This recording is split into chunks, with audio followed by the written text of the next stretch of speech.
সালাত বা নামাজ সংক্রান্ত গুরুত্বপূর্ণ বিষয়বস্তু হলো, সালাত বলিতে নামাজ পড়াটাকেই বলা হয়।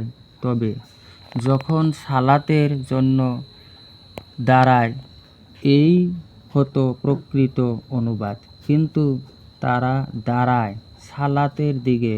এর কারণ এই দাঁড়ানটাই হলো সালাতের দিকের অনুশীলন, যাকে ট্রেনিং নেওয়া হয়েছে বলি। কিন্তু এটা সালাত নয়। সালাতকে কামিয়াব করার প্রস্তুতি গ্রহণ করা মাত্র।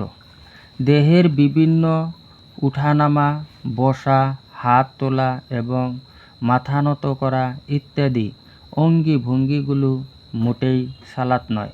কারণ এই অঙ্গি ভঙ্গিগুলো যদি সালাতেই হতো, তবে মানুষকে দেখাবার জন্য এই বাক্যটুকু কোরআন পাক আমাদেরকে বলে দিত না। কারণ অঙ্গি ভঙ্গি মাধ্যম ছাড়া মানুষকে কিছু দেখানো যায় না। আল্লাহর সঙ্গে যোগাযোগ করেই বলা হয় সালাত, এবং এই সালাত তথা যোগাযোগকেই করিতে হয় কায়েম অর্থাৎ স্থায়ী। এই সালাত কায়েম করিতে হয়, তাই বলা হয়েছে আকিমুস সালাত, অর্থাৎ আল্লাহর সঙ্গে যোগাযোগ স্থায়ী করিতে, ইকরা করিতে নয়, অর্থাৎ পড়িতে নয়। কারণ ইকরা সালাত অর্থাৎ সালাত পড়া বলে কোরআন পাকে একটিও বারও বলা হয় নাই। তাই বলে কেউ যেন ভুল করে না বসেন যে 5 ওয়াক্ত নামাজ পড়িতে বারণ করা হয়েছে।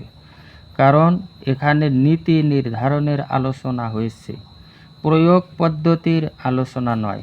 যারা নামাজে দাঁড়াইয়ে সূরা ফাতিহা অথবা কোরআনের অপর কোনো অংশ পড়বার সময় অক্ষরগুলো শুদ্ধ উচ্চারণ নিয়ে বেশি বাড়াবাড়ি করে, নামাজের মধ্যে মনটাকে সব সময় সেই দিকেই রাখে যেন অক্ষরগুলো সুন্দর ও সঠিকভাবে তাদের উৎপত্তিস্থল হইতে উচ্চারণ করা যায়, কিন্তু নামাজের আসল বিষয়ের দিকে মনোযোগ দিবার অবসর পায় না। যে বাক্য উচ্চারণ করে তার ভাবের মধ্যে না ডুবে মাখরাজ অর্থাৎ উৎপত্তিস্থল হইতে সঠিকভাবে উচ্চারিত হলো কি না তাই নিয়ে শুরু করে দেন টানা হেঁচড়া।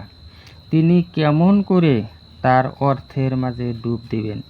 যিনি নামাজ এইভাবে অক্ষরের ভেদ বিচার নিয়ে ব্যস্ত থাকেন, তার নমুনা দেখে কি আল্লাহ তাকে পাগল বলে মনে করবেন না? সালাত একটি অখণ্ড সংযোগ প্রচেষ্টা। এটা সময়ের দ্বারা খণ্ডিত নয়।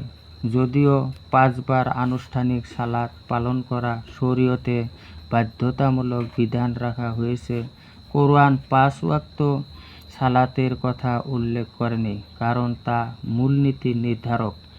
কোরআন বলছে আকিমুস সালাত, অর্থাৎ সংযোগ প্রচেষ্টা কায়েম করা। কায়েম অর্থ স্থায়ী ও নিরবিচ্ছিন্ন সালাত করিতে থাকা বুঝায়। শরীয়তে দিনে 5 বার সালাত পালনের যে পদ্ধতি দেওয়া হয়েছে, তাও স্থায়ী সংযোগ তথা সালাত সৃষ্টির পথে অগ্রসর হবার উদ্দেশ্যেই করা হয়েছে। সংযোগ স্থাপন করবে এবং দুনিয়ার সঙ্গে সে ধীরভাবে আবদ্ধ হবে। ক্রমে সালাত অর্থাৎ আল্লাহর সঙ্গে সংযোগের চেষ্টাও তার থাকবে না।